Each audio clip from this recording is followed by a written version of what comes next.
Hey everybody, welcome to Pop Culture Philosophers. I'm Rockin Robbie Billups, and it's time for the weekly pop culture wrap-up.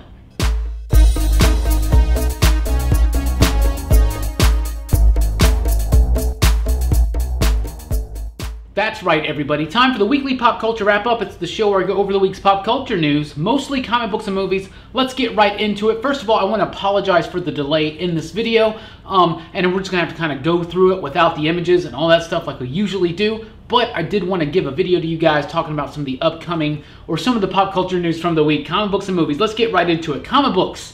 The biggest news is the Comixology. Amazon is doing a Comixology Originals line, right? So we knew that June 1st there was going to be some kind of a big announcement involving Comixology and Amazon, and this is what it is. Basically, they got a bunch of creators, people like Elsa Chatier and Magdalene Visaggio, Richard Starking. So if you're an Elephant Men fan, that's where you're going to see some more Elephant Men there. But basically what they're going to be doing is releasing original content on Comixology and Amazon. It's going to be free to people that are subscribed to Comixology Unlimited, Amazon Prime, Kindle Unlimited, things like that.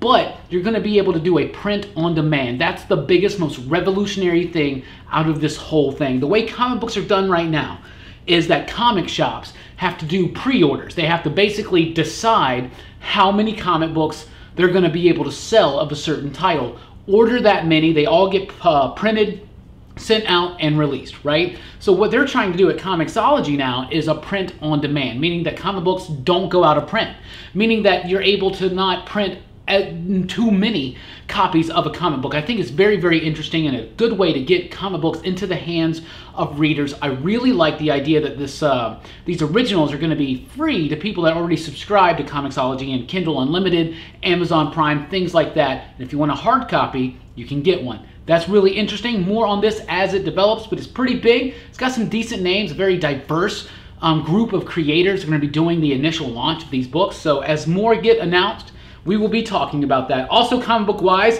Stuart Immonen, who's recently been doing work on Amazing Spider-Man, the artist. I love this cat's artwork, but he decided to retire.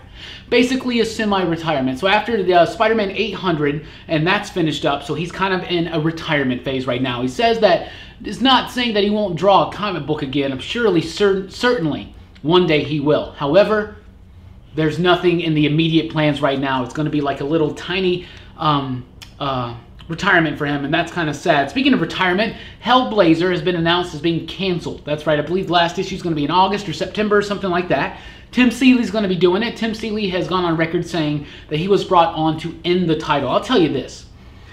Since they have integrated John Constantine more into the DCU and tried to do a DC Comics, DC Universe version of his book, I've never been down for it. I haven't liked any of the Hellblazer books since it ended its run at Vertigo. I think they should take that character, they should take that title, they need to go back to Vertigo and try to build up that brand with that book. That may not work, but it's obviously not working in the DCU. Something like Constantine just seems like it's never been, to me, quite the right fit in the DCU. At least that's just me, right? So let's move over to some movie and TV news. We got some big news right here. Jamie Foxx has been cast as Spawn. We talked about this in the PCP Army group on Facebook. Join us there, by the way. Go on Facebook, search PCP Army, check it out. But Jamie Foxx is going to be playing Al Simmons / Spawn in the upcoming reboot of the Spawn movie. It's going to be like rated R, Todd McFarlane's involved, all that stuff. I'm going to tell you this. I'm not the biggest Spawn fan. I am not a Todd McFarlane fan, unless it comes to toys. But I am really excited for this news. Seriously, Jamie Foxx playing Spawn, that's something that's going to kind of get me interested in this movie. So I think it's cool. I think it's super, super cool. Speaking of actors with the first names who start with J, Jason Momoa has left the Crow reboot. I've never been down for this Crow reboot. I love Jason Momoa. It would be interesting to see his take on the Crow. I'm not really that big of a Crow fan. I have a lot of respect for James O'Barr and what he did with that character. I've never liked the movies. I've never really responded. It's never resonated with me. The Crow's just never really been my thing. So Jason Momoa leaving it doesn't really affect my life too much, but I am sad for some of you Crow fans. But apparently, him and the director just weren't seeing eye to eye with the studio and the movie that they wanted to make. So the director and Jason Momoa have left the project. I just want to say kudos to directors and actors who leave projects that they don't feel is really going to capture what they're trying to do with that project. Does that make sense? So that's what I think about that. More Power Ranger movies are on the way. Of course, Hasbro's got the Power Ranger rights now starting in 2019. They're going to be the ones, I guess, producing the show, producing the toys, all that stuff. As a Power Rangers fan, I'm very, very excited. Hasbro has stated that they believe Power Rangers is an undervalued property. I'm right there with them. It's huge. It's maintained its status as this, like, the preeminent, like, fighting, you know, kids show, live action for like over 25 years now. Power Rangers is a big deal. It's a big brand. It's a very important thing. I get what Hasbro's saying. It's undervalued. Now, is this going to be a sequel to the film that came out a couple years ago from Lionsgate? I don't think so. Nothing's been confirmed, but I really don't think so. I think that would be a bad idea.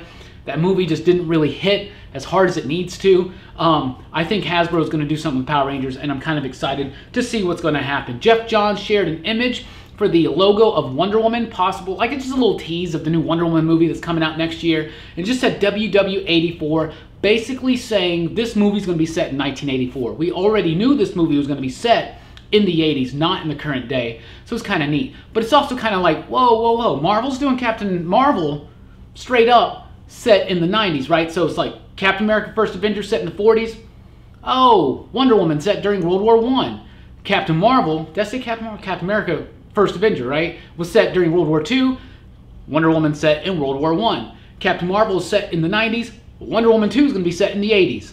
DC, Warner Brothers, come on, you better calm that down. You're going to watch out for that. Sony just pulled the Silver and Black movie from their schedule.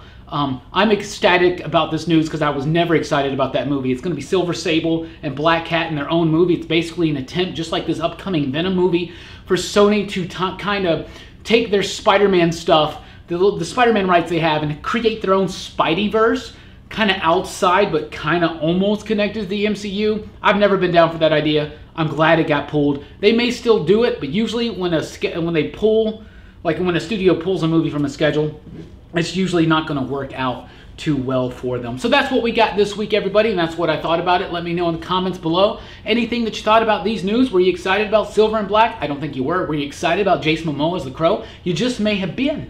But how excited are you for Jamie Foxx as Spawn? Because coming from someone who is not a Spawn fan, that's very exciting to me. Very shortly tonight, we'll be doing a live stream here at 7 o'clock, 7 p.m. Central Time. That's right, Central Time, 7 o'clock, live stream here. You know, equipment prevailing, we're going to be doing a live stream on Robbie Rants Live. I'm going to talk to you guys. I love talking to you guys on these live streams. Tomorrow, we got a brand new bit of Movie Monday coming out. Me, Brooks, and Jelani talking about the Sam Raimi Spider-Man trilogy. We'll be talking about the first one starring Tobey Maguire, Kirsten Dunst, James Franco, and Willem Dafoe tomorrow morning. So be on the lookout for that. Movie Monday is back. And we got a new podcast that's going to be dropping maybe late this week, early next week. It's all about fantasy. This is seriously a podcast years in the making. Drew and Brooks are super excited that we finally did this show.